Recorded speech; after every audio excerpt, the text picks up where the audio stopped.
বিসমিল্লাহ ইন্নাল হামদুলিল্লাহ নাহমাদুহু ওয়া নাস্তাইনুহু ওয়া নাস্তাগফিরুহু ওয়া নাউযু বিল্লাহি মিন শুরুরি আনফুসিনা ওয়া মিন সাইয়্যাতি আমালিনা মান ইয়াহদিল্লাহু ফালা মুদিল্লা লাহু ওয়া মান ইউদ্লিল ফালা হাদিয়া লাহু ওয়া আশহাদু আল লা ইলাহা ইল্লাল্লাহু ওয়াহদাহু লা শারীকা লাহু ওয়া আশহাদু আন্না মুহাম্মাদান আবদুহু ওয়া রাসূলুহু আম্মা বা'দ ফা ইন্না খায়রাল হাদিসি কিতাবুল্লাহ ওয়া খায়রাল হাদী মুহাম্মাদিন সাল্লাল্লাহু আলাইহি ওয়াসাল্লাম ওয়া শাররাল উমুরি মুহদাসাতুহা ওয়া কুল্লু মুহদাসাতিন বিদআহ ওয়া কুল্লু বিদআতিন দালালাহ ওয়া কুল্লু দালালাতিন ফিন-নার।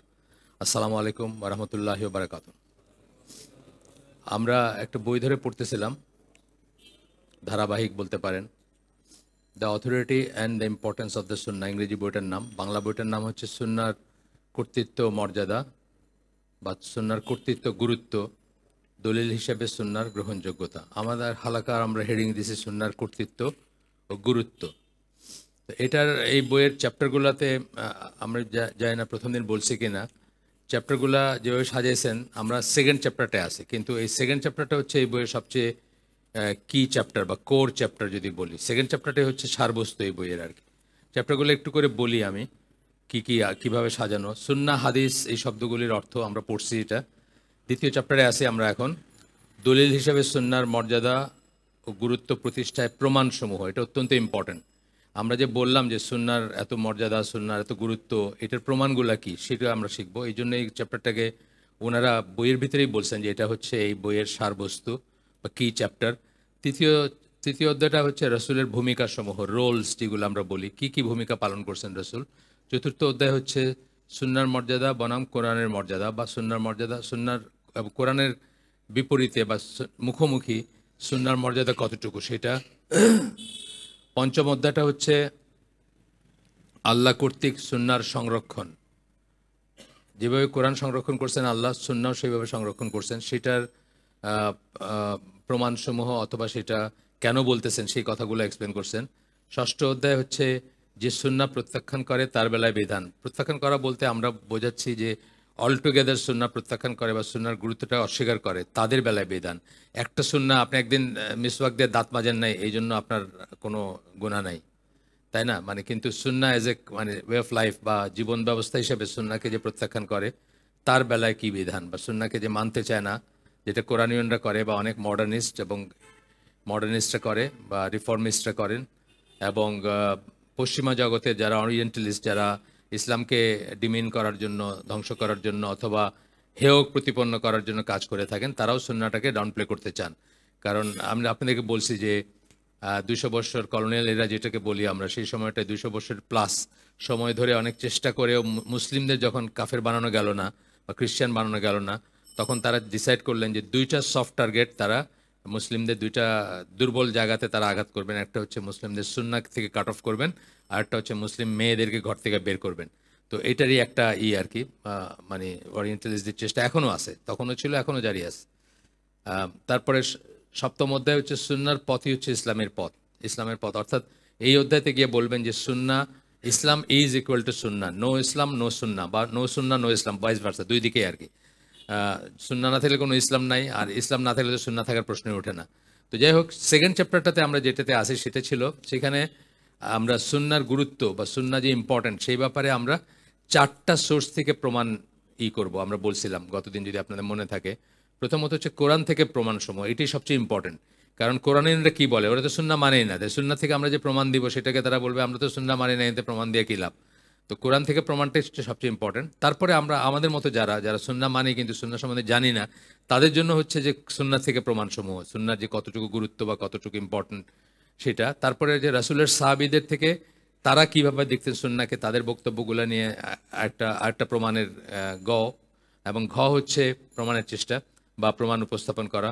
ঘ হচ্ছে ইসলামের নেতৃস্থানীয় স্কলার বলতে আহলে সুন্নাহ ওয়াল জামাআর স্কলার, যারা ওই নবীর পর থেকে নিয়ে এই পর্যন্ত আসেন, অনেকের নাম আপনারা জানেন, তাদের কথা আসবে তো সেখানে। তো প্রথম যে এইটা ছিল, প্রথম অংশটা বা প্রথম এইটা কোরআন থেকে প্রমাণ, সেখানে আমরা অল্প একটু পড়ছি, সেটুকু আমি একটু জাস্ট হেডিংটা বলে যাচ্ছি। রাসূলের প্রতি আনুগত্য হচ্ছে আল্লাহর প্রতি আনুগত্য, এটা দিয়ে শুরু করে সূরা নিসার সেই আয়াতটা করছেন, যেটাতে আল্লাহ বলতেছেন কেউ রাসূলের আনুগত্য করলে সে তো আল্লাহরই আনুগত্য করলো, এবং কেউ মুখ ফিরে নিলে আমরা আপনাকে তাদের উপর তত্ত্বাবধায়ক করে পাঠাইনি, দারোগা বানায় পাঠাইনি আর কি, মোট কথা যেটা। এটার সাথে সাথে বুখারীর একটা হাদিস, বুখারী এবং মুসলিমের হাদিসে আল্লাহ রাসূল সাল্লাল্লাহু আলাইহি ওয়াসাল্লাম বলতেছেন কমপ্লিমেন্টারি সাপ্লিমেন্টারি এই আয়াতের সাথে, যে আমাকে মানে সে আল্লাহকে মানে, যে আমাকে অমান্য করে সে আল্লাহকে অমান্য করে। মানে এটা একদম সেম। তার মানে কি রসুল আল্লাহ হয়ে গেছেন তা না, কিন্তু এটা এটা আবার আমরা বলবো না। মানে আমরা এখানে সাবধান থাকবো। আমরা যখন এখানে আল্লাহ লিখবো, পাশে মোহাম্মদ লিখবো না, কারণ আল্লাহর সাথে মোহাম্মদ সাল্লাহ সাল্লামের কোনো তুলনা নেই। মোহাম্মদ সাল্লাহ সাল্লাম আল্লাহর বান্দা এবং প্রেরিত রাসূল। আল্লাহর বান্দা বলাটা সবচেয়ে সম্মানজনক। কেউ যদি আপনাকে যদি আল্লাহ তার বান্দা বলে সম্বোধন করেন, আপনার জন্য এটা বিরাট সম্মান। সূরা ইসরার প্রথম আয়াতে আল্লাহ রাসূলকে তার বান্দা বলে সম্বোধন করছেন। তো বুঝছেন তো, এই কথা হলে পার্টিকুলার দিনের ব্যাপারে আল্লাহ দিছেন বলে অথরিটিটা তার আছে, কিন্তু এমনিতে উনি কি রক্ত মাংসের একজন মানুষ। ওনার দাঁত ভাঙছে, উনি আহত হয়েছেন, ওনার রক্তক্ষরণ হয়েছে, ওনার খিদা কষ্ট পাইছেন, রোগে কষ্ট পাইছেন, উনি আপনার আমার মতো একজন মানুষ আদারওয়াইজ। কিন্তু আল্লাহ যেটুকু অথরিটি দিছেন এবং যেটুকু দিছেন, ওয়াহি দিছেন, ওয়াহির ভিত্তিতে তাকে যে মর্যাদা দিচ্ছেন, সেই মর্যাদার আল্লাহর দেওয়া মর্যাদাতেই উনি মর্যাদাশীল। এবং সেই রাইট থেকে উনি বলতেছেন যে আল্লাহকে মানলো সে আমাকে মানলো, যে আমাকে মানলো সে আল্লাহকে মানলো, যে আমাকে অমান্য করলো সে আল্লাহকে অমান্য করলো। এই রাইটটা কে দিছেন? আল্লাহ দিছেন। এই যে আমরা সূরা নিসার ৮০ নম্বর আয়াতে তার আগেই পড়লাম। আমরা যেন এখানে কোনো ভুল না করি। আমাদের ওই আলামিন মসজিদ আছে ঢাকায়, চিনেন না অনেকেই জানেন হয়তো আলামিন মসজিদ।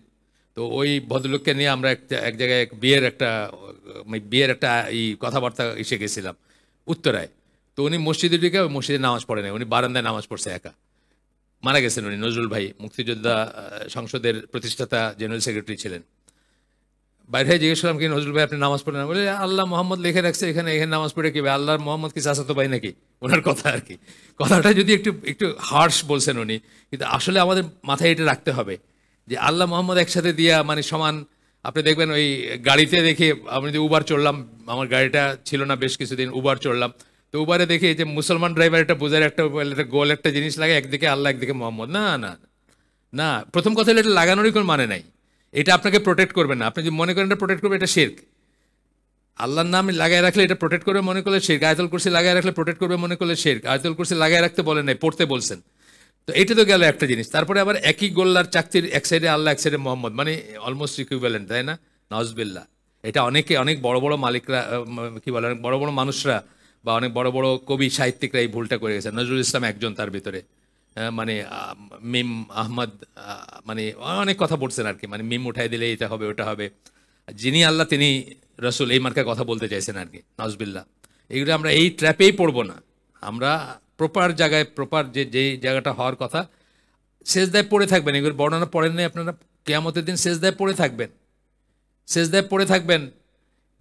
কে যদি ইকুইভ্যালেন্ট বা কোনো দিক দিয়ে যদি কোনো রকম কম্পারিজন চলতো, তাহলে তো এটা আসতো না। সেরকম না, উনিও জাস্ট একজন, তবে মানব শ্রেষ্ঠ এটা আমরা বলতে পারি, নবী শ্রেষ্ঠ সেটাও বলতে পারি, এখানেও নেই। কিন্তু মানুষ, অল সেড অ্যান্ড ডান মানুষ, নিজের উঠ হারায় গেলে কোথায় গেছে এটা বলতে পারেন নাই। কিন্তু যেদিন আল্লাহ তাকে জ্ঞান দিয়েছেন, সেদিন জেরুজালেমের ওই কাফেলাতে কি হয়েছিল এগুলো বলতে পারছেন বা পিছনে দেখতে পারছেন। এমনিতে তো উঠ হারাই গেলে জানতেন না কোথায় হারাইছে, কিন্তু যখন আল্লাহ দেখাইছেন তখন দেখতে পারছেন যে পিছনে কিভাবে মানুষ দাঁড়াইছে, এবং বলছেন যে রো ঠিক হয় নাই বা ঠিক মতো দাঁড়ানো হয় নাই। তো যতটুকুই হয়েছে সেটা আল্লাহ যেটুকু দিয়েছেন সেই বলে হয়েছে, তার নিজস্ব কোনো নাই, মানে আলাদা কোনো নাই, যেটুকু আল্লাহ দিয়েছেন সেটুকুই। এটা কিন্তু খুব খুব শক্ত একটা বোঝ। আপনি দেখবেন ভালো করে ঠিক মতো নামাজ পড়ে না, কিন্তু আশিকে রসুল হয়ে মারা যাইতেছে আর কি, বুঝছেন? মানে মানে ওই যে কি বলে, জিকির করতেছে, দিগবাজি খাইতেছে, মরেই যেতেছে বলতে গেলে, কিন্তু ভালো করে ঠিক মতো নামাজ কেমনে পড়ে এটা বলতে পারবে না। যাই হোক, ৩৬০ দিন ব্যাপী না কতদিন ব্যাপী, কয়দিন ব্যাপী যেন চলতেছে না? হ্যাঁ চলতেছে না, সারা বছর জুড়ে চলতেছে। বিরাট বিরাট সব ব্যাপার আর কি। যাই হোক, আসেন আমরা আগে যাই। এইটুকু আমরা পড়ছিলাম গতদিন। আমি জাস্ট কয়েকদিন পরে হয়তো এই জন্য করে আমি একটু চলে যাচ্ছি আমাদের এখনকার যেটা পড়বো। এই প্রসঙ্গে আমরা সূরা নিসার ৫৯ নম্বর আয়াতটা খুব ডিটেলস পড়ছিলাম, খুব ইম্পর্ট্যান্ট আয়াত আমরা বলছিলাম। আপনারা ভালো করে একটা ভালো তাফসীর থেকে পড়বেন এবং চিন্তা করবেন যে এখানে কি বলা হচ্ছে, কি বলছেন আল্লাহ। এটা শেষ করে আমরা শেষ যে ইটে আসছিলাম সেটা ছিল আপনার শেষ একটা হাইলাইটেড পোর্শন পড়ছিলাম আজকের দিনে। ওইটা আমি পড়তেছি, হুবহু পড়তেছি, এই যে আমার বইয়ে এই উপরে বোল্ড ফেজ এবং হাইলাইটেড। এটাতে কি বলছেন? আজকের দিনে কোনো ব্যক্তি যদি বলে যে তার জন্য নবীকে অনুসরণ করাটা জরুরি নয়, যেটা বলতেছে কোরআনে বা অনেকে বলতেছে, কেননা নবীর আনুগত্য করাটা কেবল তার জীবদ্দশাই প্রযোজ্য ছিল, অনেকেই বলতে চায় এটা যে তার আনুগত্য যারা তার সাথে ছিলেন তাদের উপর ছিল, আমাদের বেলায় নাই, আমাদের তো তাকে দেখি নাই, বা আনুগত্যের কথা যেটা বলছে যারা সাথে ছিল তাদের, এটা বলতে গিয়ে বলতেছেন। তবে কার্যত সে এই কথাই বলছে যে ইয়া আইয়ুহাল্লাযিনা আমানু বলতে আল্লাহ যা বলছেন সে তার অন্তর্ভুক্ত না, কারণ এর আগের আয়াতগুলোতে আমরা কয়েকটা আয়াত পড়ে আসছি যেখানে আল্লাহ ইয়া আইয়ুহাল্লাযিনা আমানু বলে শুরু করছেন এবং বলছেন যে এটা করো, এটা করো, এটা করো, নবীকে মানো বা ইত্যাদি। যেমন এই আয়াতটা ইয়া আইয়ুহাল্লাযিনা আমানু, যেটা সূরা নিসার 59 নম্বর আয়াত, এইটা দিয়ে শুরু করছেন, আতিউল্লাহ ওয়া আতিউর রাসূলা বলছেন। তা আমি যদি বলি আমার বেলায় প্রযোজ্য না, তাহলে আমি ইয়া আইয়ুহাল্লাযিনা আমানুর ভিতরে নাই, তার মানে এটা আরো ডেঞ্জারাস কথা না? তার মানে আমি কোথায় আছি? আমি ইমান, যারা ইমান আছে তাদের ভিতর নাই, মানে কি আমি আসলে ইমান নাই আমার আর কি, সেই পর্যায়ে চলে যাব। তো এটা বোঝার ব্যাপার আছে। যাদেরকে আল্লাহ এই আয়াতগুলো দিয়ে সম্বোধন করেছেন, তাহলে আমি বললাম যে আমি এদের ভিতর নাই আর কি, যখন আমি বলবো যে আমার বেলায় প্রযোজ্য না, ওদের বেলায় প্রযোজ্য ছিল। সে যদি যারা ইমান এনেছে তাদের অন্তর্ভুক্ত না হয়ে থাকে, তাহলে সে অবশ্যই কাফিরদের অন্তর্ভুক্ত। এটা হচ্ছে অনেক ডেঞ্জারাস একটা কথা, অনেক ভয়ঙ্কর একটা কথা। আমাদের ভিতর ইয়াংস্টার বিশেষ করে যারা নতুন দিনের পথে চলতেছেন, অথবা যারা নতুন করে ইসলামের পথে আসেন, তারাই সবচেয়ে ভালনারেবল, তারাই সবচেয়ে বিপদের মুখে আসেন। কারণ তারা তো আর প্রথম কথা তাদের দিনের ফাউন্ডেশন নাই। তারা আপনার নতুন করে আসছেন, হয়তো 2-4টা বই পড়ছেন, এর ভিতরে একটা কোরআনের পাল্লায় পড়লে সে বোঝাই দিবে যে আরে কোথায় আছে কি, উনি তো একজন মানুষই, আমাদের মতো মানুষ। হ্যাঁ ঠিক, আমাদের মতো মানুষ, কিন্তু ওনার কাছে ওয়াহি আসে, আমাদের কাছে আসে না। এইখানে বিরাট ডিফারেন্স। এবং আল্লাহ বলে দিচ্ছেন উনি খুলুকুল আজিম বা ওই অন্যরকম আরো গুণাগুণ যেগুলো সিরাতুল মুস্তাকিমের উপর আছেন, শ্রেষ্ঠ চরিত্রের অধিকারী, অ্যান্ড সো অন, অনেক কথা সেগুলো আল্লাহ কোরআনে বলতেছেন। আচ্ছা, আমরা আগে এখন এখানে দুইজনেরই বলতেছেন, একজন হচ্ছে লুকমান আস-সালাফি, আরেকজন হচ্ছে তকি উসমানী। তারা দুইজনেই বলেন, খুব খেয়াল করে শুনবেন, কোরআনে এমন কোনো স্থান নেই যেখানে আল্লাহ রসুলের প্রতি আনুগত্যের স্পষ্ট উল্লেখ না করে কেবল তার নিজের প্রতি আনুগত্যের আদেশ দিয়েছেন আল্লাহ, এরকম কোনো আয়াত নাই। কথা বুঝছেন? আল্লাহর আনুগত্যের প্রত্যেকটা আয়াতের সাথে রসুলের আনুগত্যের কথা আছে, কিন্তু রসুলের আনুগত্যের প্রত্যেকটা আয়াতের সাথে আল্লাহর আনুগত্যের কথা নাই। ছাড়াও আছে, কিন্তু আল্লাহর আনুগত্যের প্রত্যেকটা আয়াতের সাথে রসুলের আনুগত্যের কথা আছে। তার মানে কি? এটাকে বেঁধে দিছেন আল্লাহ। আপনি বললেন আমি আল্লাহ মানি, আমি আমি আমি মানে কি বলে, মনোথিস্ট, একেশ্বরবাদী, এক আল্লাহ বিশ্বাস করি, তাওহীদ, সব কিছু ঠিক আছে, কিন্তু আপনি বললেন আমি রসুল মানি না, আপনি কাফের। সিম্পল কথা হচ্ছে এটা বোঝার ব্যাপার আর কি।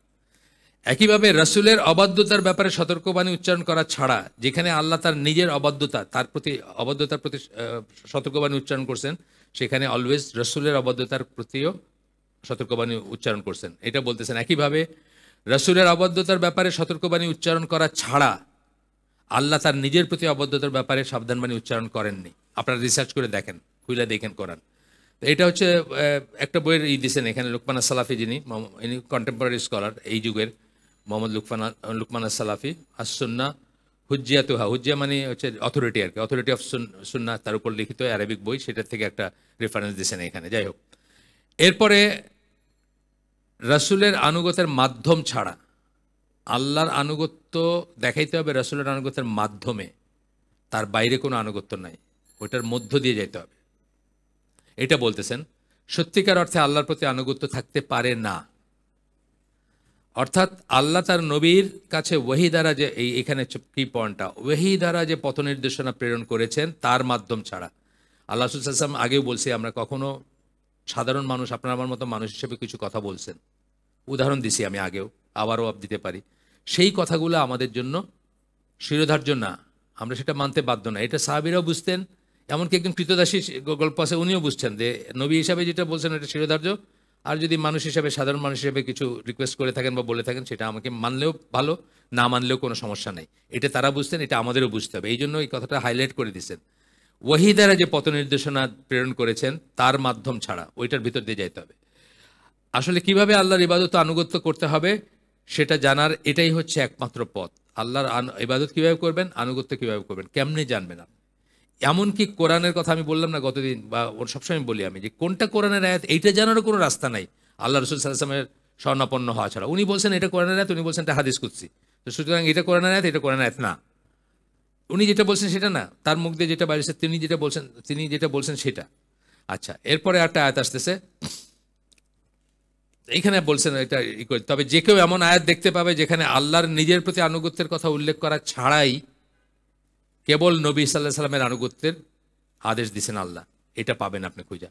বইলা এখানে একটা আয়াত দিছেন, এক্সাম্পল দিছেন, তোমরা সালাত কায়েম করো, জাকাত দাও এবং রাসূলের আনুগত্য করো, যাতে তোমরা রহমত লাভ করতে পারো। সূরা নূরের 56 নম্বর আয়াত। এখানে আল্লাহর আনুগত্যের কথা নাই। একটা একটা প্রমাণ দিলেন, আরো আছে, আরো পাবেন আপনি। আর এটা হচ্ছে সূরা নিসার 115 নম্বর আয়াত। এখানে আল্লাহর আনুগত্যের কথা নাই। দেখেন, কারো কাছে সৎপথ স্পষ্ট হওয়ার পরেও, এই আয়াতটা খুব খেয়াল করে পড়বেন, তফসিরে পড়বেন সবাই যারা পড়েন আর কি। এই আয়াতটা আমি আরো অনেকবার বলছি এখানে, এই আয়াতটা পড়লে আমার নিজের নিজের নিজের জন্য নিজের ভয় লাগে। এবং আপনি দেখবেন আজকে ইসলামের নামে যত প্রচেষ্টা, জামাত, দল বা গোষ্ঠী আছেন, তার ভেতর অনেকেই এই ইস্যুর উপর পড়ে যাবেন, এই এই ফ্রেমে পড়ে যাবেন। সূরা নিসার 115 নম্বর আয়াত। কারো কাছে সৎপথ স্পষ্ট হওয়ার পরেও সে যদি রাসূলের বিরুদ্ধাচরণ করে, দলিল মানতেছে, হাদিসে আছে রাফিয়াত দেন করবে, পায়ে পা লাগায় দাঁড়াবে, আমিন বলবে জোরে, সব পড়া পড়ে বলে আমাদের মাযহাবে নাই, এই ফ্রেমে পড়ে যেতে পারে। আমার ভয় হয়, নিজেকে সহ অনেকের জন্য ভয় হয় যে আমরা না এটাতে পড়ে যাই। স্পষ্ট হওয়ার পরেও, শুধু এটা জাস্ট এমনি উদাহরণ দিলাম, এটা এটা এটা কেউ যদি রাফিয়াত দেন না করে তার নামাজ হবে, কেউ যদি বুকে হাত না বাজে তার নামাজ হবে, কেউ যদি জোরে আমিন না বলে তার নামাজ হবে। এগুলো কিন্তু সুপার নিউমারি জিনিস। কিন্তু তারপরে উদাহরণ দিলাম যে যখন আলাপ করতে যাবেন তখন বলবেন না না, কিন্তু আমরা তো এটা তো বাপদাদা করে নাই, বা আমাদের তো এটা মাযহাব না, বা আমাদের তো এটা এই না। সেই সব পড়ে যাবে এটার ভিতরে। এটা ভয় হয় আমার নিজেকে সহ ভয় হয় যে আমার হাওয়ার বশবর্তী হয়ে যদি আমি কখনো কিছু বলি, আর এইটা যদি এই আয়াতের অনুযায়ী যদি এই ফ্রেমে পড়ি, তাহলে আমার সব শেষ। কি বলতেছেন দেখেন, কারোর কাছে সৎপথ স্পষ্ট হওয়ার পরেও সে যদি রাসূলের বিরুদ্ধাচরণ করে, যে কোনো সুন্নাহর বিরুদ্ধাচরণ করাকে বিরুদ্ধাচরণ যেটাকে আমরা বলি, যেটাকে মানে অপোজ করা যে কোনো সুন্নাত, সেটাকেই না, ডান হাতে পানি খাওয়া যেমন একটা খুব কমন জিনিস, ডান হাতে পানি পান করা বা ডান হাতে খাওয়া, মানে 100% বিয়ের আসরে দেখবেন টেবিলটা সাজিয়েছে, বা পাশে গ্লাসটা দিছে, কারণ সে জানে আপনি যত বড় টুপিদারি মুসলিমই হন না কেন, আপনি বা হাতে পানি খাবেন। হ্যাঁ, আমি কয়দিন একটা বিয়েতে গেলাম, আলেম ছিলেন অনেকেই, সবাই বাই হাতে পানি খেলেন। আমি দেখলাম, মানে আমি জাস্ট অবজার্ভ করলাম, এই কথাটা মনে হয়েছে আমার তখন। আমি দেখলাম যে সবাই বা হাতে, আলেম ছিলেন মানে যা নাম বললাম না কারা ছিলেন কি, দেখলাম যে সবাই বা হাতে খেলেন, কারণ ডান হাতে বিরিয়ানির লেগে আছে, বুঝছেন না? চিন্তা করতেছেন যে এটা দিয়ে খাইলে এই বেটা বেয়ারা কি মনে করবে, বেয়ারাই তো মনে করবে, আর তো কেউ মনে করার কিছু নাই, সে মনে করবে তো কই থেকে আসছে। এইভাবে আর কি সিস্টেমটাই চেঞ্জ হয়ে গেছে আমাদের। অথচ অনেক বড় একটা সুন্নাহ এটা। ডান হাতে বা হাতে শয়তান খায়, আল্লাহ রাসূল বলছেন বা হাতে শয়তান খায়। একটা বাচ্চা মেয়ে বা বা মানে অনেক সময় উনি করে ফেলছেন যে যারা অন্যভাবে অন্য মানে সুন্নাহ না মানছে খাওয়ার ব্যাপারে, যাই হোক সেটা কিন্তু আমরা এটার পাত্তা দিই না। বেলাল ফিলিপসের একটা 3 মিনিটের ভিডিও আছে, দেখছেন বোধহয় অনেকেই। প্যালেস্টাইন উদ্ধার করার দরকার নেই, আগে ডাইন হাতে পানি খায় দেখান যে আল্লাহ রসুলের সুন্নাহ মানতেছেন এবং যেটা ইম্পারেটিভ মানে আদেশ করে গেছেন সেটা মানতে পারেন, এটা আগে দেখান, তারপর প্যালেস্টাইন উদ্ধার করেন গিয়ে।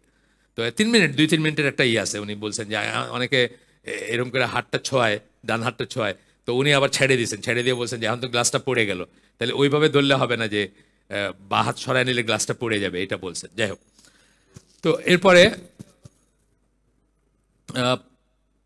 আর একটা আয়াত বলতেছেন, এইটা একটা শেষ করি আমি। পরেও সে যদি রাসূলের বিরুদ্ধাচরণ করে কিন্তু অনেকভাবে বিরুদ্ধাচরণ করি আমরা, না? পোশাকে করি, আপনার করি, অনেক সময় আমরা প্রায়োরিটি জানি না, কোনটার প্রায়োরিটি কতটুকু সেটা জানি না, সেটা আবার একটা ডগমা বা একটা একটা কি বলবো, একটা এক্সট্রিমিজম বা চরমপন্থার জন্ম দেয়। যেমন লম্বা চুল রাখাটা কত বড় সুন্নাহ, এটা কি সুন্নাহ? এটা আদতের সুন্নাহ। সৌদি আরবে একজন বড় স্কলারকে দেখছেন কাঁধে চুল রাখছেন? না, রাখেন নাই। বিকজ আজকাল কাঁধে চুল, লম্বা চুল কারা রাখে? জেমস রাখে, তাই না? হ্যাঁ, ওই এগুলা বাজায় যারা তারা রাখে না, মাথাটা এরম করে, এই দিন নয় আরো দিন আছে, লম্বা চুল রাখে না, কি বয়াতি জানি তার নাম। তো সুতরাং এখন আর এটার ওই সিগনিফিকেন্ট নাই, সমাজের দুষ্ট লোকেরা এটা রাখতেছে। বুঝতে হবে যে কোন সুন্নাটার কতটুকু ইম্পর্টেন্স। টুপি, হ্যাঁ ঠিক আছে, টুপি আপনি পড়তেছেন, আমি আদতের সুন্নাহ আমি না করতেছি না, কিন্তু আপনি আমার মাথায় পেছন থেকে একটা টুপি দিয়ে দিলেন যে আমার নামাজই হবে না, তা আপনি কি করলেন? আপনি একটা বেদাত করলেন। যে কোনো জিনিসকে তার যতটুকু ইম্পর্টেন্স পাওয়ার তার চেয়ে বেশি ইম্পর্টেন্স দেওয়া কিন্তু বেদাত। কম দেওয়া বেদাত, বেশি দেওয়া বেদাত। তো এটা আপনি ফরজ বানাই নিলেন যে এটা ছাড়া নামাজ হবে না। আপনি পিছন থেকে ওই আব্দুল হাকিম মুরাদ বলছিলেন যে বাংলাদেশি মসজিদে ইংল্যান্ডে নামাজ পড়তে গেছেন, পিছন থেকে কে জানে তার মাথায় একটা টুপি দিয়েছে, নামাজই হইতেছে না। উনি বড় আলেম, ইংল্যান্ডে খুতবা দেন বা করেন, যদিও উনি একটা মাযহাব ফলো করেন, মালিকি মাযহাবের ফলোয়ার, সাদা চামড়া কনভার্টেড মুসলিম আর কি। ওনার ব্রিটিশ নাম হচ্ছে টিজে উইন্টার, ইউনিভার্সিটি টিচার। তো উনি বলতেছেন যে আমি বাংলাদেশ মসজিদ দাঁড়িয়েছি, আমার পিছিয়ে থেকে একটা টুপি ঢুকাই দিল, আমি চমকায় উঠছে, আমার নামাজই ভেঙে যাওয়ার মত। কেন? সে মনে করতেছে টুপি ছাড়া নামাজ হবে না। তো এইটা হলো সুন্নাহ, যা মানে সুন্নাহ আবার কি সেটা নিজেদের জানতে হবে। তো জেনে সেই অনুযায়ী প্রত্যেকটা সুন্নাহকে সেই মর্যাদা দিতে হবে যতটুকু পাওয়ার কথা সেটাতে। এখন ধরেন একজন আমার এই মসজিদের নতুন একজন কেউ মুসল্লি আসছেন, উনি বুকে হাত বাঁধেন নাই বা উনি রাফিয়াদ্দেন করতেছেন, আমি তাদেরকে এরকম করে তাকাইলাম, উনি ভয়ে নামাজ ছেড়ে চলে গেলেন, এরকম হয়েছে আমার আমার নিজের দেখা হয়েছে আর কি। ওই আলামিন মসজিদে বললাম যে ওইখানে হয়েছে, পাশে দাঁড়াইছেন, যেভাবে ওনার দিকে অন্যরা তাকাইছে উনি বাইরে চলে গেছেন। ওইটা রাস্তার উপর মসজিদ, তো এরকমই। কিন্তু এটাতে তো একটু উঠতে হয় কষ্ট করে, ওটা উঠতে হয় না, এটা সেম লেভেল ছিল আর কি। তো আজান পড়ছে, উনি ঢুকে গেছেন, ঢুকে তারপর যেভাবে ওনার দিকে তাকাইছে মানুষে, উনি ভয় পায় নামাজ ভেঙে চলে গেছেন আমার পাশ থেকে। তো এটা আমরা করব না, কারণ আমরা এটা প্রপার জায়গায় ফেলবো আর কি এটাকে। যাই হোক, বলতেছেন যে এবং মুমিনদের পথ ছাড়া অন্য পথ অনুসরণ করে। মুমিনদের পথ কোনটা? সাহাবেদের পথ যেটা। মুমিনদের পথ কোনটা? তখনকার মুমিন কারা? এই আয়াত যখন নাজিল হচ্ছে, মুমিন কারা? সাহাবীরা। আজকে আমরা জানারও চেষ্টা করি না যে একটা জিনিসের সাহাবীদের স্ট্যান্ডটা কি ছিল, যে কোনো একটা জিনিস জানার চেষ্টাও করি না আমরা, যে আচ্ছা ইয়ানবী সালাম আলাইকে কি সাহাবীরা পড়ছিলেন? সিম্পল কথা, খুব ইজিলি আপনি আপনি আপনার সাহাবীদের কত সিরা আছে, তাবেঈদ পর্যন্ত সিরা আছে, পড়ে দেখেন তো কোথাও ইয়ানবী সালাম আলাইকে আছে নাকি? যে কেউ ভেরিফাই করতে পারেন, এটা কিন্তু হুজুর হইতে হয় না। আপনি খুলে দেখেন, 40 রসুল সাল্লাল্লাহু মারা গেছেন, 4 দিনের সময় কি ছিন্নি হয়েছিল? 40 সময় কি ছিন্নি হয়েছিল? আল্লাহ রসুলের মৃত্যুবার্ষিকী সব সাহাবীরা একসাথে বৈশাখী কিছু করছিলেন। আপনি অনেক কিছু আপনিই করতে পারবেন, জাস্ট 10টা 5টা সিরা পড়েন, 10টা 5টা 5জন সাহাবীর লাইফ পড়েন, আপনি দেখবেন যে এর কোথাও কিছু নাই। তারপরে আপনি হাদিসের গ্রন্থগুলো পড়েন, আপনি দেখবেন না, এর কোথাও কোথাও কিছু নাই, এগুলো তো কোথা থেকে আসলো? তাই না ব্যাপারটা? মানে এইটা আর কি আসবে এখানে, যে রসুলের বিরুদ্ধাচরণ করে 1 নম্বর, এবং মুমিনদের পথ ছাড়া অন্য পথ অনুসরণ করে। তার মানে কি? সাহাবী সালাফদের পথ ছাড়া অন্য পথ অনুসরণ করে। এটা আমার মাযহাবে নেই, আমি এটা করব না, এটা সালাফিরা করে, এটা এরা করে, এটা ওরা করে, এটা সৌদি আরবের করে, পেট্রোডলারের কি দিন বলে আপনি এটা ঝাড়ু দিয়ে ফেলাই দিলেন আর কি। এই জিনিসটা বলতেছে, খুব ভয়ঙ্কর জিনিস, সবাই চিন্তা করা উচিত এটা। তবে সে যেদিকে ফিরে যায়, তার যেদিকে ফিরে যায় মানে তার হাওয়া যেটা বলতেছে, আমরা তাকে সেই পথেই চাইতে দিব, তার কাছে আরো সুন্দর লাগবে। এইবার এইবার মানে মিলাদুন্নবী 30 দিন করছে, আগামী দিন 300 দিন ধরে পালন করবে, আরো সুন্দর লাগবে তার কাছে। সে যেদিকে যাইতে যাবে আমরা তারা সেই দিকে যাইতে দিব, যেদিকে পথ বের করবে আর কি খুঁজা।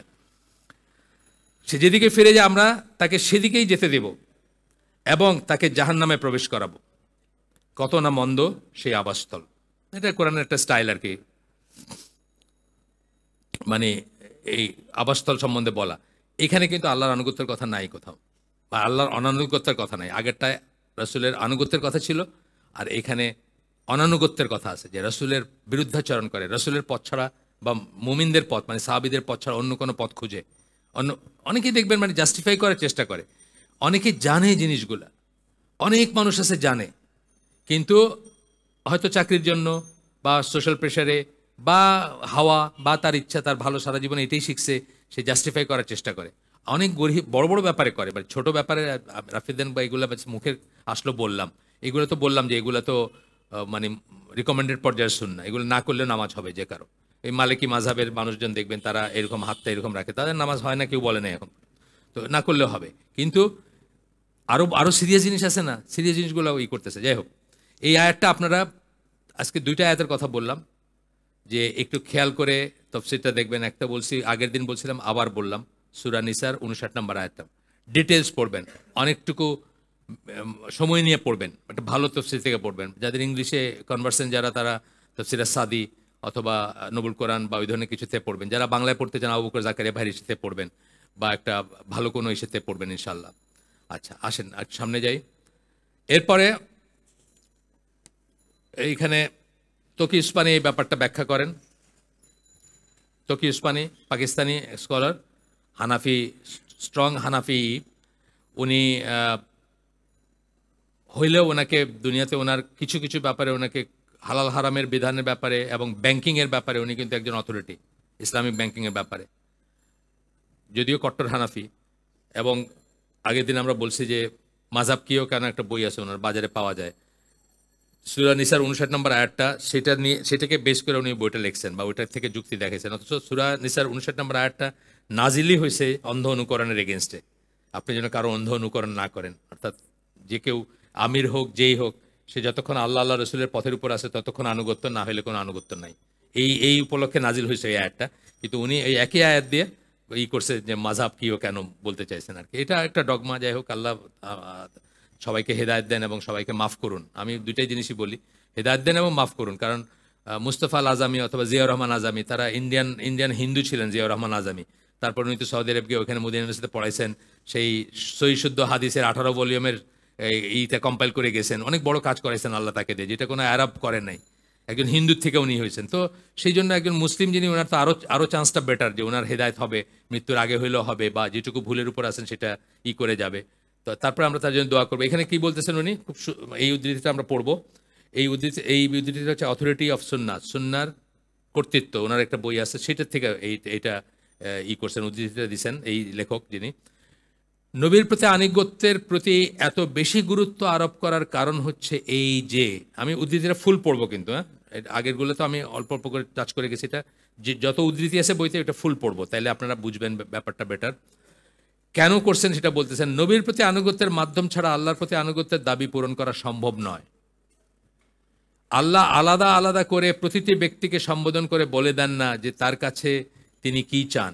নবীর প্রতি আনুগত্যই হচ্ছে আল্লাহর প্রতি আনুগত্য, এবং প্রথম ব্যাপারটার ভিতরে সবসময় দ্বিতীয় ব্যাপারটা অন্তর্ভুক্ত। অর্থাৎ নবীর প্রতি আনুগত্যের ভিতরে আল্লাহর প্রতি আনুগত্য রয়েছে, যেটা আল্লাহ সূরা নিসার আয়াতে বলছেন, যে তাকে মানলো সে আল্লাহকে মানলো, ওইটার ভিতরেই আপনার আল্লাহর প্রতি আনুগত্য আছে। আচ্ছা, আর সেজন্যই পবিত্র কোরআন কিছু কিছু আয়াতে কেবল রাসূলের প্রতি আনুগত্য করাকেই যথেষ্ট মনে করেছে। কেননা আল্লাহর প্রতি আনুগত্য প্রদর্শনের একমাত্র বাস্তব উপায় হচ্ছে নবীর প্রতি আনুগত্য।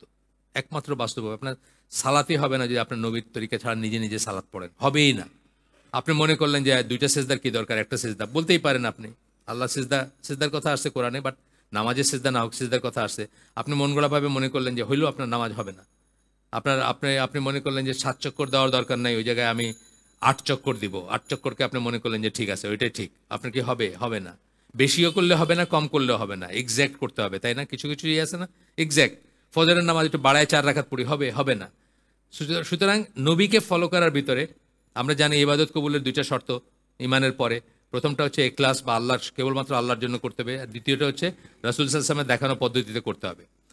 যাই হোক, তো বলতেছেন যে কেননা আল্লাহর প্রতি আনুগত্য প্রদর্শনের একমাত্র বাস্তব উপায় হচ্ছে নবীর প্রতি আনুগত্য। শেষ হয় না এখনো তার উদ্ধৃতিটা। অপরপক্ষে পবিত্র কোরআনে রাসূলের আনুগত্যের উল্লেখ ছাড়া কেবল আল্লাহর প্রতি আনুগত্যের ব্যাপারটা উল্লেখ করা যথেষ্ট মনে করেনি। মানে আল্লাহর প্রতি আনুগত্যের কথাটা যথেষ্ট মনে করে নাই কোরআন, বা আল্লাহ নিজে মনে করেন নাই। সাথে দিয়ে উনি নবীর প্রতি আনুগত্যের কথা বলছেন, কারণ এটা প্রায়োগিক দিক। কিভাবে করবেন আনুগত্যটা সেটা তো উনি দেখাই দিবেন, প্রায়োগিক দিক হচ্ছে ওটা।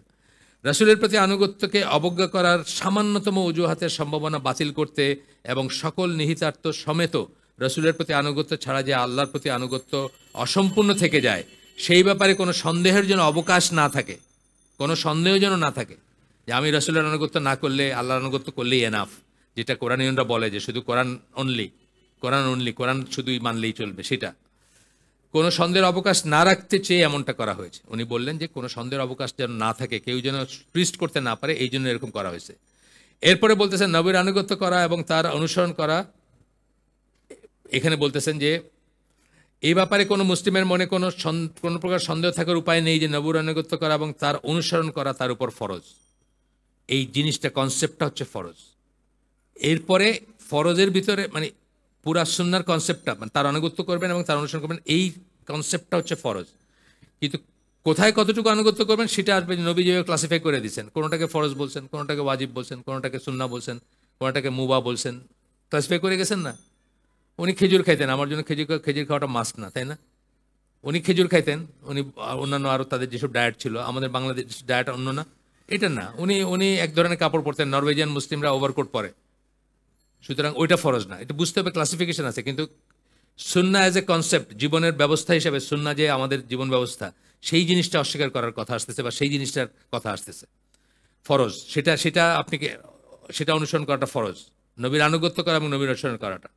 তারপরে বলতেছেন যে আল্লাহ তার রসুলকে যারা মেনে চলবে তাদের পুরস্কারের বর্ণনা যেভাবে আল্লাহ বহু আয়াতে দিয়েছেন, আয়াতগুলোর নাম্বার শুধু বলে যাচ্ছি। সূরা নিসার 13, সূরা নিসার 69, সূরা নূরের 52 এবং সূরা ফাতহ এর 17 নম্বর আয়াত। তা থেকে ব্যাপারটা গুরুত্ব বোঝা যায়। মানে নবীর করলে আপনি কিভাবে আনুগত্য করলে, অনুসরণ করলে আপনাকে কিভাবে রিওয়ার্ড দেওয়া হবে, আজর বা সওয়াব কি হবে সেটার কথা বলছেন। সূরা নিসার 13 নম্বর আয়াতে বলতেছেন কেউ আল্লাহ ও তার রাসূলের আনুগত্য করলে আল্লাহ তাকে জান্নাতে প্রবেশ করাবেন। শুধু আল্লাহর কথা বলেন নাই, আল্লাহ ও তার রাসূলের আনুগত্য করলে বলছেন। যার পদদেশে নদী প্রবাহিত হয় সেখানে তারা স্থায়ীভাবে থাকবে এবং এটা এটা একটা মহাসাফল্য। সূরা সূরা নিসার 69 নম্বর আয়াত, এখানে আল্লাহ বলতেছেন আর যারা আল্লাহ ও রাসূলের আনুগত্য করলো তারা, যাদের প্রতি আল্লাহ অনুগ্রহ করেন বলে 4টা শ্রেণী বলা হচ্ছে, নবীন, সিদ্দিকিন, শুহাদা, সালেহিন, 4 শ্রেণীর কথা বলা হচ্ছে, তাদের সঙ্গী হবে এবং তারা কত উত্তম সঙ্গী। সূরা নিসার 59 নম্বর আয়াত। এটা আর কেন ইম্পর্টেন্ট এই আয়াতটা বলেন তো? জানার কথা, এই মসজিদে মুসল্লিদের জানা উচিত। এই আয়াতটা খুব ইম্পর্টেন্ট একটা আয়াত অন্য একটা কারণে। আমরা বলি সিরাতাল্লাযিনা আনআমতা আলাইহিম, যাদের উপর আপনার নিয়ামত বর্ষিত হয়েছে। এই কাদের উপর নিয়ামত বর্ষিত? এটা হচ্ছে এই 4 শ্রেণী, তাদের পথে পরিচালিত হওয়ার কথা বলেন। এটা তফসিরকাররা বের করছেন আর কি, যে কোরআনের তফসির কোরআন দিয়ে সূরা ফাতিহার ওই আয়াতের তফসির হচ্ছে এই আয়াত। কাদের উপর আল্লাহর নিয়ামত বর্ষিত হয়েছে তাদের পথে পরিচালিত করতে বললেন আমরা, ইহদিনাস সিরাতাল মুস্তাকিম, তারপরে বলি সিরাতাল্লাযিনা আনআমতা আলাইহিম। এই আনআমতা আলাইহিম কারা? এই 4 শ্রেণীর মানুষরা। তারা হচ্ছেন নবী, সিদ্দিকিন, শুহাদা, সালেহিন, এই 4 শ্রেণী। ওই সূরা ফাতিহার ওই আয়াতের তফসির হচ্ছে এই আয়াত। এটা আদওয়াল বায়ান বা অন্যান্য আরো গ্রন্থে পাবেন যে কোরআনের আয়াত, কোরআনের তফসির কোরআনের আয়াত দিয়ে সেটার ভিতরে আসছে এটা। আর যাই হোক, এরপরে আরেকটা আসতেছে যে আপনার এছাড়াও সত্যিকার বিশ্বাসীদের বৈশিষ্ট্যের একক অংশ হচ্ছে এই যে তারা আল্লাহ ও তার রাসূলের আনুগত্য করে। সত্যিকার বিশ্বাসী যারা তারা, এখানে একটা আয়াত কোট করতেছে, আমি পড়ি এটা, সূরা তাওবার 71 নম্বর আয়াত। মুসলিম নর ও মুসলিম নারী একে অপরের বন্ধু, তারা সৎ কাজের আদেশ দেয় ও অসৎ কাজে নিষেধ করে, সালাত কায়েম করে এবং যাকাত দেয় এবং আল্লাহ ও তার রাসূলের আনুগত্য করে। আনুগত্য আসলো, আল্লাহ ও তার রাসূলের আনুগত্য, একজন শুধু আল্লাহর আনুগত্য না, আল্লাহ তার রাসূলের আনুগত্য। এইভাবে আপনি দেখেন, যত আয়াত খুঁজবেন তাই পাবেন। এদের উপর আল্লাহ তার রহমত বর্ষণ করেন। রহমত, আল্লাহর রহমত পাইতে হলে দুইজনেরই আনুগত্য করতে হবে। এইগুলো কিভাবে মিস করে কোরআন অনলি, কোরআনিয়ন, আহলুল কোরআন, অনেক নাম তাদের, কিভাবে মিস করে আমি জানি না। লেম্যান যে কেউ মানে বাংলা পড়লেই তো অর্থটা উঠে আসে, আরবিটা জানারও দরকার নেই। আমি তো বাংলা পড়তেছি, শুধু বাংলা পড়তেছি। নিশ্চয়ই আল্লাহ পরাক্রমশালী, প্রজ্ঞাময়। পরিষ্কার কথা যে আল্লাহ তার রাসূলের আনুগত্য করে। আচ্ছা, এরপরে আসতেছে এছাড়াও বলতেছেন সূরা নিসার 14, সূরা আহজাবের 36 এবং সূরা জিন, হ্যাঁ সূরা জিনের 23 নম্বর, 72 নম্বর সূরা তো জিন বোধহয়, হ্যাঁ একটু চেক করে দেখেন তো, মনে হয় জিন। 71 হচ্ছে নূহ, 72 জিন, তাই না? হ্যাঁ জিন। সূরা জিনের 23 নম্বর আয়াত। এই সমস্ত জায়গায় আল্লাহ ও তার রাসূলকে অমান্য করা ভয়াবহ পরিণতির কথা বলছেন। আল্লাহ সাবধান করে দিয়েছেন। আসসালাফি, যার কথা আগে বললাম, লুকমান আসসালাফি, এখানে শুধু আসসালাফি নামে এই করছেন। উনি মানে অনেক লেখালেখি আছে ওনার। আসসালাফি দৃষ্টি আকর্ষণ করেন, কি বলেন উনি? নবীকে অমান্য করার ব্যাপারে খারাপ পরিণতির কথা সুনির্দিষ্টভাবে উল্লেখ করে কেবল তাকে মান্য করার আদেশের চেয়ে অধিকতর গুরুত্ব সহকারে বিষয়টা উপস্থাপন করা হয়েছে। আমরা বললাম যে এই তুমি তোমার ছোট ভাইয়ের কথা শুনে চলো, বাইরে গেলাম, বাপ মা বাইরে যেতে বলে না, এই ভাইয়ের কথা শুনো, কিন্তু না শুনলে কি হবে এটা কিন্তু বলি না। এটা একটা গুরুত্ব আছে, এই বড় ভাইয়ের কথা শুনো, না শুনলে কিন্তু তোমারে 10টা বেত মারা হবে, এটা বললে জিনিসটা আরো বেশি হইলো না, আরো স্ট্রং হইলো। শোনাটা এক ধরনের আদেশ, আর না শুনলে কি হবে এটা আরো বড় গুরুত্ব দিল। এটা বলতেছেন যে না শুনলে কি হবে এটা দিয়ে আরো বেশি গুরুত্ব দিয়েছেন বলে বলতেছেন সূরা জিনের 23 নম্বর আয়াতটা করতেছেন, যারা আল্লাহ ও রাসূলকে অমান্য করে তাদের জন্য রয়েছে জাহান্নামের আগুন, যেখানে তারা চিরকাল বসবাস করবে। যারা অমান্য করে তাদের কথা, এখানে রাসূলকে অমান্য করার কথা বললেন। মান্য করলে কি কি লাভ হবে ওটা বলছেন, অমান্য করলে যে শাস্তি হবে সেটা বলে দিয়ে এটার গুরুত্বটা আরো বেশি বাড়ায় দিলেন আর কি। এরপরে সূরা আহজাব 66 নম্বর আয়াত কোট করতেছেন, যেদিন তাদের মুখমণ্ডল আগুনে ওলটপালট করা হবে সেদিন তারা বলবে, হায় আমরা যদি আল্লাহকে মানতাম ও রাসূলকে মানতাম। তার মানে রাসূলকে একটা যদি বাদ দিয়ে দেন, যে কোনো একটা, আল্লাহকে মানা অথবা রাসূলকে মানা, তাইলেই আপনার মুখটা ওলটপালট করা হবে জাহান্নামের আগুনে।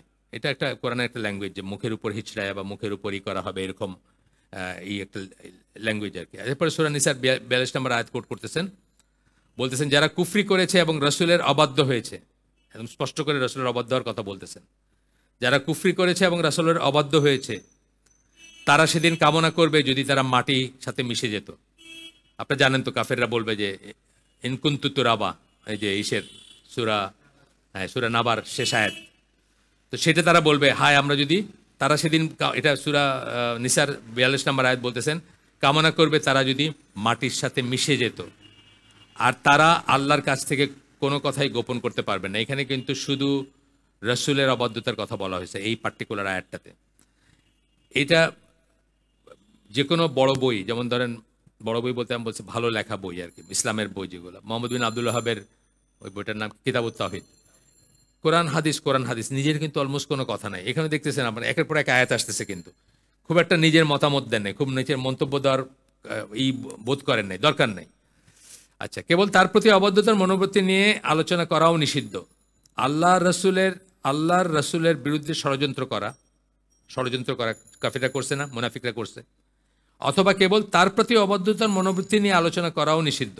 আলোচনা করা, বৈশা হইতে গোট পাকাইতো, নাজবা একটা কথা শুনছেন না, যে এক জায়গায় বৈশা তারা মুনাফিকরা বা যাদের একটু বিশ্বাসের দুর্বলতা ছিল তারা বৈশা, আচ্ছা এটা কি এরকম নাকি, ওইটা কি এরকম নাকি, আসলে কি আয়াতের এরকম, মানে অনেক অনেক খারাপ কথা বলতো বা করতো।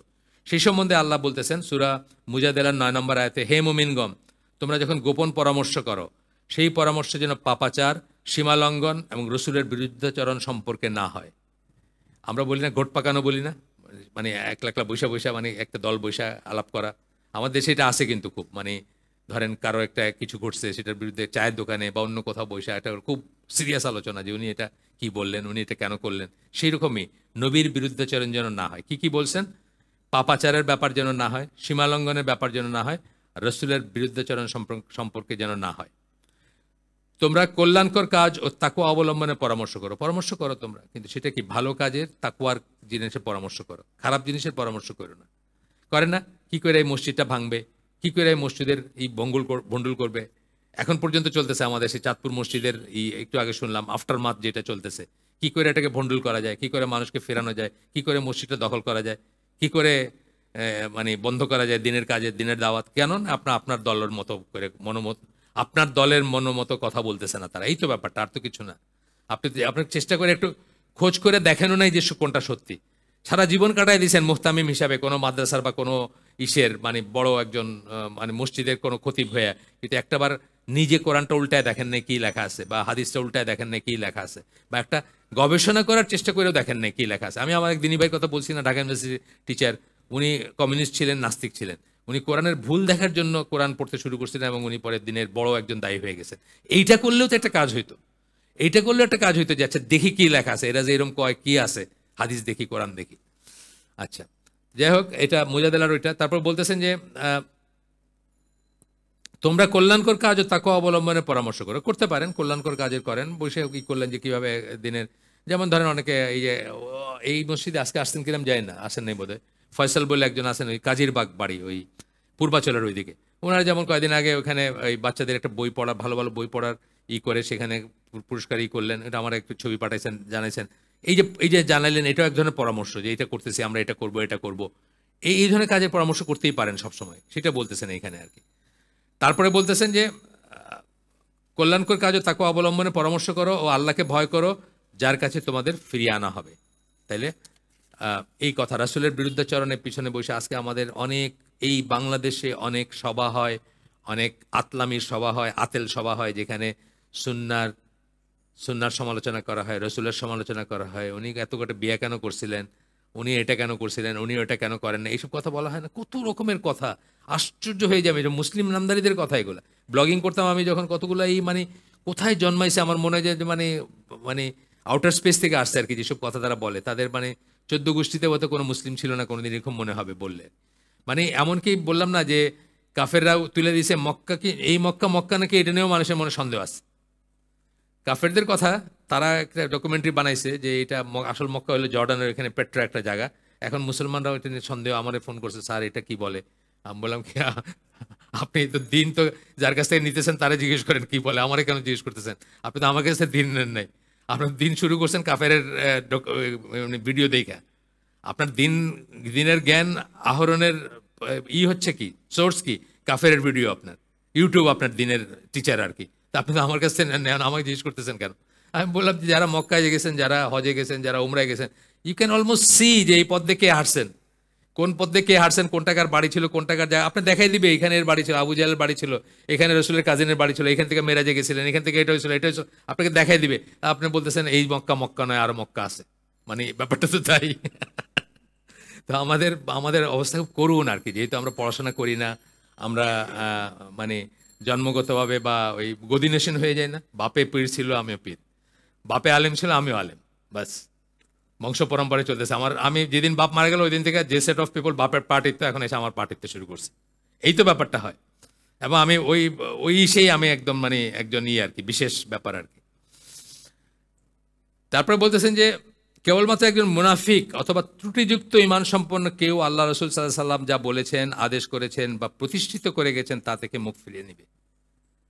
আমরা সূরা নিসা 115 নম্বর আয়াত পড়লাম, আবার এই এতক্ষণ যা পড়লাম তার থেকে বোঝা যাচ্ছে কি যে মুনাফিকের মতো কেউ, যারা মুনাফিকরা করছে আগে, তারাই কেবলমাত্র আল্লাহ রসুল যে প্রতিষ্ঠিত করে গেছেন, যা বলে গেছেন তার থেকে মুখ ফিরিয়ে নেবে। কোনো সামান্যতম ইখলাস যার আছে সে মুখ ফিরিয়ে নিতে পারে না। এরপরে আপনার সূরা নিসার 61 নম্বর আয়াতে বলতেছেন, তাদের যখন বলা হয় আল্লাহ যা নাজিল করেছেন তার দিকে এবং রসুলের দিকে এসো বা ফিরে এসো, তখন আপনি মুনাফিকদের বিরক্তিতে আপনার কাছ থেকে মুখ ফিরিয়ে নিতে দেখবেন। আল্লাহ বলে দিচ্ছেন যে কাদের দেখবেন মুখ ফিরে নিতে। কোরআনিয়ন কারা হবে এটা আল্লাহ বলে দিচ্ছেন, শুধু মুনাফিকরা তার থেকে মুখ ফিরিয়ে নেবে। অর্থাৎ রসুলের সুন্নার দিকে যখন ডাকবে তখন তারা মুখ ফিরিয়ে নিয়ে বলবে এটা মানা আমাদের জন্য, এটা মানতে আমরা বাধ্য না, এটা মানতে আমাদেরই না, আমরা শুধু কোরআনে যেটা আছে সেটা মানবো। কোরআনে কোথায় লেখা আছে টাকনোর নিচে কাপড় পরা যাবে না? কোরআনে কোথায় লেখা আছে মেয়েদের সাথে হাত মিলানো যাবে না? কোরআনে কোথায় লেখা আছে যে একজন কারোর সাথে 1 লাখ রুমে বসা চিটচেট করা যাবে না? কোথাও লেখা নাই। কোরআনে কোথায় আছে যে হিজাব নেকাব পড়তে হবে? টেকনিক্যালি কোথাও নাই, ওই সেন্সের নাই যেভাবে আমরা ডিফাইন করি। সুতরাং আপনি মুখ ফিরিয়ে নেবেন। আর আসেন এরপরে সূরা নূরের 63 নম্বর আয়াত বলতেছেন এই প্রসঙ্গে একই গোতে বলতেছেন, সুতরাং যারা তার আদেশের বিরুদ্ধাচরণ করে, বিরুদ্ধাচরণ এইগুলো সব কিন্তু বিরুদ্ধাচরণ, যেগুলো বললাম, এই পর্দার দরকার নাই, এই দাড়ির দরকার নাই, টাকনোর উপরে কাপড় পরার দরকার নাই, হাত মেলাইতে কোনো বাধা নেই দোস্তাইনের সাথে, একসাথে রিক্সায় চড়তে কোনো বাধা নেই, কত রকমের কথা এখন, এই সব কিন্তু রসুলের বিরুদ্ধাচরণ যদি আপনি খেয়াল করেন। সুতরাং যারা তার আদেশের বিরুদ্ধাচরণ করে তারা সতর্ক হোক যে তাদের উপর বিপর্যয় নেমে আসবে অথবা তাদের উপর মর্মন্তুদ শাস্তি নেমে আসবে। যারা আল্লাহ রসুলের কাছ থেকে যেসব আদেশ নিষেধ আসে, যারা অব্যাহতভাবে সেগুলোর বিরুদ্ধাচরণ করে, এটা হয় যে আমরা অজ্ঞতাবশত অনেক সময় হয়তো করছি, আমরা সবাই হয়তো কোনো না কোনো সময় করছি, আদেশ যেগুলো আসছে, আদেশ নিষেধ, হ্যাঁ, যেগুলো ইম্পারেটিভ, আমরা হয়তো করছি, আমরা তওবা করব। কিন্তু আমরা তওবা করব এবং আল্লাহর কাছে চাবো যে আল্লাহ যেন আমাদের অন্তরটাকে শক্ত না করে দেন, যে আমরা যেন ওখানে আটকায় না যাই। আটকায় যেতে পারতাম তো, আল্লাহ দয়া করছেন, সমস্যা আল্লাহ দয়া করছেন, তাহলে তো আমরা আটকায় যেতে পারতাম, আমাদের ওইখানে থাকতে পারতাম। সেটা যেন না হয় সেই জন্য শুকরিয়া আদায় করব এবং যারা হয় নাই তাদের জন্য দোয়া করব এবং নিজেদের জন্য দোয়া করব যে আমরা যেন কোথাও না আটকায় যাই। অনেক সময় কোরআনিয়ন যারা তারা সবাই যে ইয়াং তা না, এটা প্রপাগেট যারা করে, অনেক মানুষ আছে বয়স্ক মানুষ, ইউরোপে আমেরিকায় থাকে বয়স্ক মানুষ, অলমোস্ট জীবন শেষের দিকে, তারপরে তারা এটা করে প্রপাগেট করে। আচ্ছা গেল। এরপরে বলতেছেন আল্লাহ তার রসুল সাল্লাল্লাহু আলাইহি সাল্লাম থেকে যেসব আদেশ নিষেধ আসে সেগুলো মেনে চলা যে অবশ্যকরণীয় তার প্রমাণ হিসেবে ফিকহ শাস্ত্রবিদরা এই আয়াতটিকে নির্দেশ করেন। কোন আয়াতটা? সূরা নূরের 63 নম্বর আয়াতটা এইটাকে নির্দেশ করেন যে আপনার যে শিরোধার্য, আপনার যে অবশ্যই মানতে হবে, অবশ্যকরণীয় আদেশ নিষেধ বললাম, আদেশ নিষেধ বলতে ইম্পারেটিভ যেটা, মানে ডু ইট অথবা ডু নট ডু ইট যেটা বলছেন। তারপরে কিছু কিছু বলছেন যে করলে ভালো, সেটার ব্যাপারে আমরা জানি সেটার স্ট্যাটাস কি, করা তো খুব ভালো জিনিস, মিসওয়াক করা বললাম যেটা খুব ভালো জিনিস, করলে খুব ভালো, কিন্তু না করলে কোনো গুনাহ নাই, তাকে গুনাহগার মনে করা যাবে না ইত্যাদি। এরপরে আসতেছে আপনার কুর্তুবী বলছেন যে এই আয়াতটা হচ্ছে সবচেয়ে বড় প্রমাণ হিসেবে নেন ফিকহ শাস্ত্রবিদরা যে আল্লাহ রসুলের আদেশ যেগুলা অথবা নিষেধ যেগুলো সেগুলো যে আমাদের জন্য অবশ্যকরণীয় অব্লিগেটরি ফরজ সেই কথাটা সেটার ব্যাপারে তাদের সবচেয়ে বড় দলিল হিসাবে নেন। কুরতুবীর বই থেকে উদ্ধৃত এইটা আপনার জামি আল আহকাম আহকামুল কোরআন সেখান থেকে, বাট আল জামি আল আহকাম আর আহকামুল কোরআন মানে একসাথে আসবে, আল জামি আল আহকাম। তো যাই হোক, এখানে ইংরেজিতে লেখা শুধু, সেই জন্য আমি একটু দেখে পড়লাম আর কি, দেখে বোঝার চেষ্টা করলাম। আরেকটা আয়াত কোট করতেছেন সূরা আনফল 12-13, দুইটা আয়াত বলতেছেন, স্মরণ করো তোমার প্রতিপালক ফেরেশতাদের প্রতি প্রত্যাদেশ করলেন, আমি তোমাদের সাথে আছি, সুতরাং মুমিনদের অবিচলিত রাখো। হ্যাঁ, ইস্তেকামা যেটা আমরা বলি, মানে দৃঢ় চিত্ত রাখো বা দৃঢ় ইসে রাখো। যারা কুফরি করে আমি তাদের হৃদয়ে ভীতির সঞ্চার করব, সুতরাং তোমরা আঘাত করো তাদের প্রত্যেক আঙ্গুলের অগ্রভাগে। এটা বদর যুদ্ধ সম্বন্ধে কথা, বদর যুদ্ধের সময়কার কথা। এটা এই জন্য যে তারা আল্লাহ রসুলের বিরোধিতা করে, এবং কেউ আল্লাহ তার রসুলের বিরোধিতা করলে আল্লাহ তো শাস্তিদানে কঠোর। এই মানে বিরোধিতা করলে কি হবে গেল। এগুলো কিন্তু আমরা কিসের আন্ডারে পড়তেছি? কোরআন থেকে সুন্নাহর গুরুত্বের প্রমাণের আন্ডারে পড়তেছি, এবং সেগুলোর আবার সাবহেডিং আছে। এটা এই অংশের সাবহেডিং কি ছিল পড়ে দেই আমি একটু, জাস্ট যাতে কনফিউশন না আসে। মনে রাখতে পারবেন না আপনারা, মনে রাখতে পারবেন না, কিন্তু ব্যাক অফ মাইন্ড থাকবে যে এই জায়গায় খোঁজ করলে এই দলিলগুলো পাওয়া যাবে, এই দলিলগুলো আছে। আমিও চাইলে যখন আপনাকে কোনো একজন কোরআনের কিছু বলে বিচলিত করে দিবে, আপনার মাথায় তখন আসবে যে এই কথাগুলো রাফলি আসবে। আপনি তো সব আয়াতগুলো মুখস্থ নাই আপনার, সব আয়াতগুলো, কিন্তু আপনি অন্তত এই বইয়ের মতো আরও বই আছে অনেক, সেগুলো একটা গিয়ে আপনার রেফারেন্সে যাইতে পারবেন। যেমন আমি বলি এটা একটা বই, এরকম আরেকটা বই আছে মুস্তাফা আল আজামির যে বইগুলো আছে সুন্নাহর প্রতিষ্ঠা করতে গিয়া, সেটার ভিতরে এটা ছিল আল্লাহ নবীর আনুগত্য করার আদেশ দেন এবং তাকে অমান্য করার ব্যাপারে সতর্ক করেন। আদেশ দেন আনুগত্য করতে, যারা অমান্য করবে তাদেরকে সতর্ক করেন, তাদের জন্য কি শাস্তি অপেক্ষা করতেছে সেটার ব্যাপারে। ওই হেডিং এর আন্ডারে আমরা এতক্ষণ পড়লাম। এখন আরেকটা সাব হেডিং এ যাব, ছোট সাব হেডিং। সেটা হচ্ছে, আমরা 7টা শেষ করবো ইনশাল্লাহ। সেটা হচ্ছে নবীর সিদ্ধান্ত ও অনুশাসন মেনে চলা। সিদ্ধান্ত এবং অনুশাসন, সিদ্ধান্ত মানে ডিসিশন, অনুশাসন মানে নিয়ম কানুন, যা বলছে এটা এরকম করে করবা, ওটা এরকম করে করবা, এইভাবে খাওয়া, ওইভাবে শোবা, এইভাবে হজ করবা, এইভাবে নামাজ পড়বা, এন্ড সো অন, যা কিছু আসছে মেনে নেওয়া হচ্ছে ইমানের অংশ। এটা ইমানের একটা অংশ। এইখানে সূরা নিসার 65 নম্বর আয়াত করতেছেন। আপনারা সবাই জানেন আয়াতটা, খুব ইম্পর্টেন্ট আয়াত, অনেকবার শুনছেন হয়তো। এখানে ফালা ওয়া রাব্বিকা বলে আল্লাহ তার নিজের কসম কাটেন, নিজের নামে কসম করেন, কিন্তু না তোমার রবের কসম। সাধারণত আল্লাহ তার সৃষ্টির কসম করেন, যেগুলো সৃষ্টির ভিতরে যেগুলো নিদর্শন বা ভালো ব্যাপার সেগুলোর কসম করেন, সেগুলোর নামে বলেন। যেমন ওয়াল ফাজরি, তারপরে ধরেন ওয়াশামসি, এরকম মানে অনেক অনেক আছে না এরকম, সেরকম বাত্তিনি বা জাইতুনি এরকম।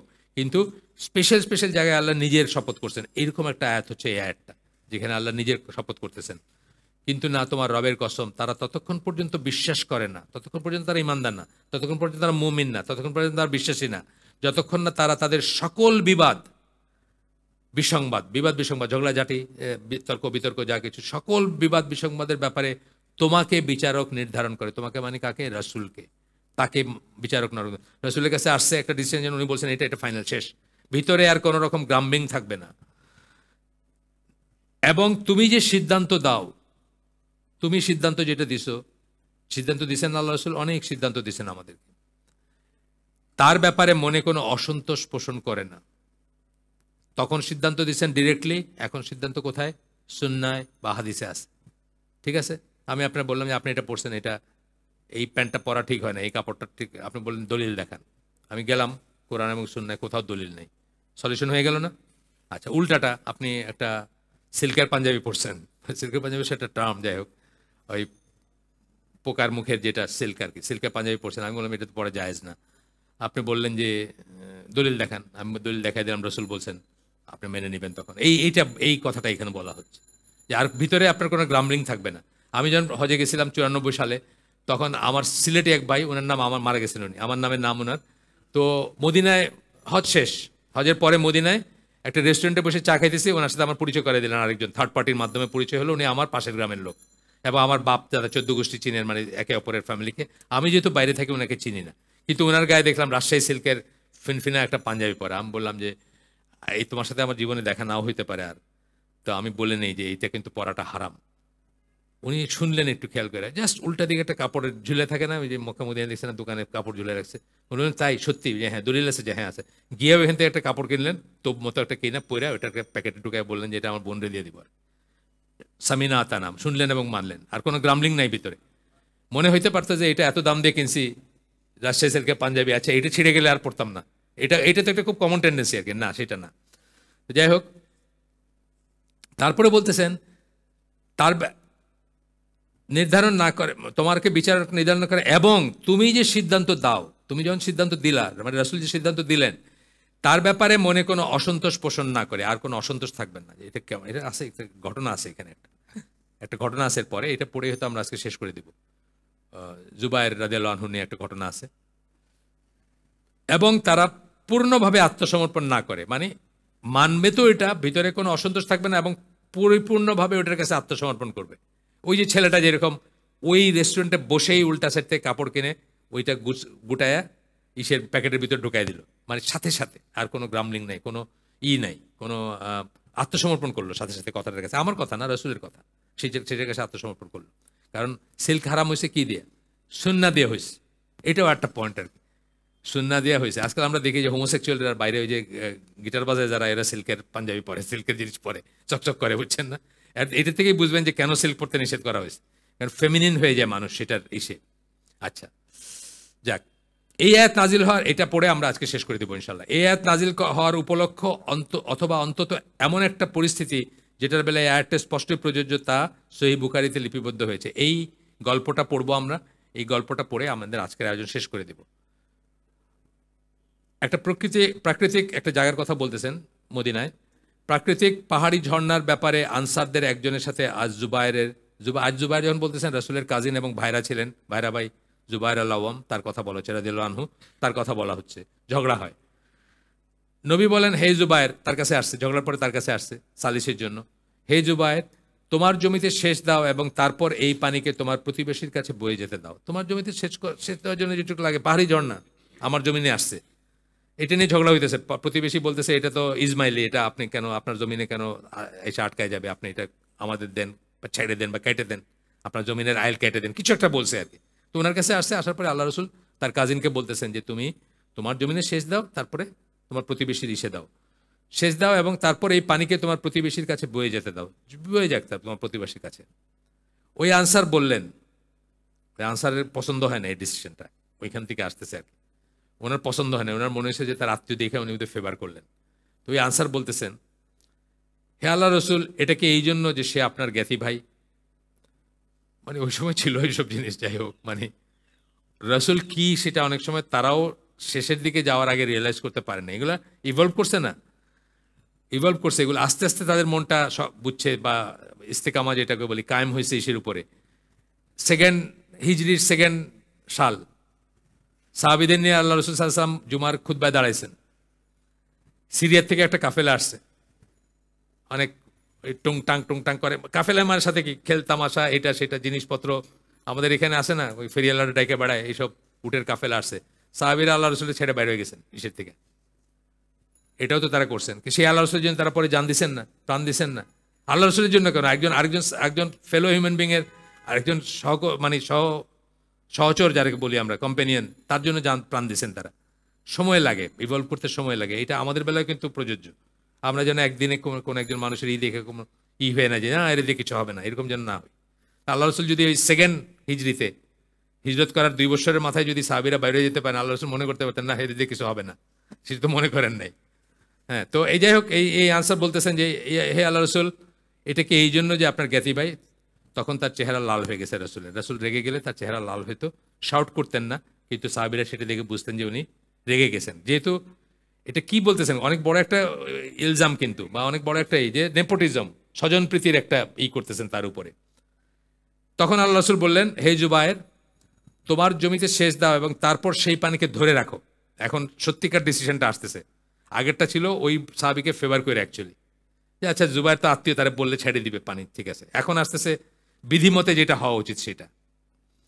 হে জুবায়ের, তোমার জমিতে সেচ দাও এবং তারপর সেই পানিকে ধরে রাখো যতক্ষণ না তোমার দেয়াল সমান উঁচু হয়। মানে তার একটা দেয়াল আছে বা যায় আছে, ওইটা উঁচু হয়ে তারপর উপচায় গেলে সেটা যেন তার জমিতে যায়। সে আরো খারাপ হলো না ব্যাপারটা তার জন্য? তারপর সেটাকে তোমার প্রতিবেশীর কাছে বয়ে যেতে দাও। সুতরাং ওই আনসার তাকে রাগান্বিত করলে পরে নবী সাল্লাল্লাহু আলাইহি ওয়াসাল্লাম আল জুবাইরকে তার পূর্ণ অধিকার প্রতিষ্ঠা করতে দিলেন। এখন দিলেন জাস্টিস যেটা, আর তার আগে ছিল একটা ফেভার, সুপারিশ করছিলেন যে ছেড়ে দাও, তুমি পানিটা যেতে দাও।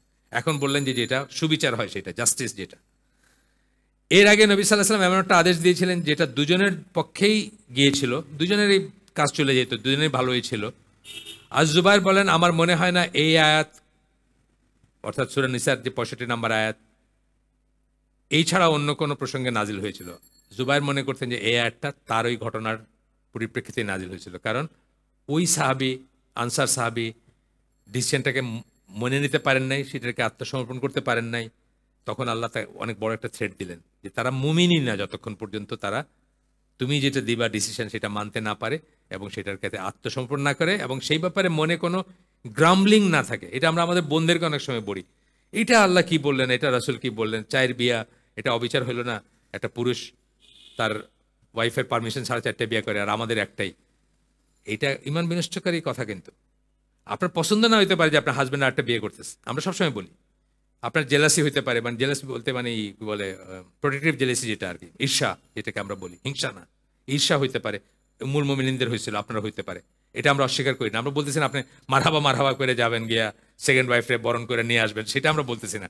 কিন্তু এই কথাটা যেন মনে বা মুখে না আসে যে আল্লাহ এটা কি বিধান দিলেন, এটা কি বিচার করলেন, কি না মেয়েদের প্রতি অবিচার করলেন আর পুরুষদেরকে সব মজা লুটতে দিলেন। আসলে তো বিয়ে করার মজা না, যারা করছে তাদের জিজ্ঞেস করে দেখেন, একটার বেশি যারা করছে। এটা মজার কোনো ব্যাপার না, এটা জীবনটাকে দুর্বিষহ বানায় নেওয়া। স্পেশালি এখনকার সময়, আমি আগের সময় কথা বলতেছি না, এখনকার সময়ে you are asking for trouble আর কি। যখন এই জন্য আমাদের আলেমরাও কিন্তু এই প্রসঙ্গটা চুপ করে থাকেন। মঞ্জুর আল্লাহির একটা পারিবারিক কিসের উপর বই বাড়িয়েছে না, ওখানে পলিজিনের কোনো কথাই নাই। একাধিক বিয়ে বলে যে একটা জিনিস ইসলামে আছে, এটার কোনো কথাই নেই ওখানে। অথচ আমি একটা ভিডিও দিয়েছি না আপনাদের, যে একজন এসের একটা জুমার খুতবা, একজন আলেমের, আরব আলেমের, উনি বলতেছেন আল্লাহ তো শুরুই করছেন দুই দিয়া, দুইটাই হচ্ছে ন্যাচারাল, একটা হচ্ছে অ্যাবনর্মাল, দুইটা হচ্ছে নর্মাল। 2, 3, 4 দিয়ে শুরু করছেন আল্লাহ, আল্লাহ এক দিয়ে বলেন। আল্লাহ যে আয়াতে বিয়ের কথা বলছেন এক দিয়ে বলেন না, 2 দিয়ে শুরু করছেন।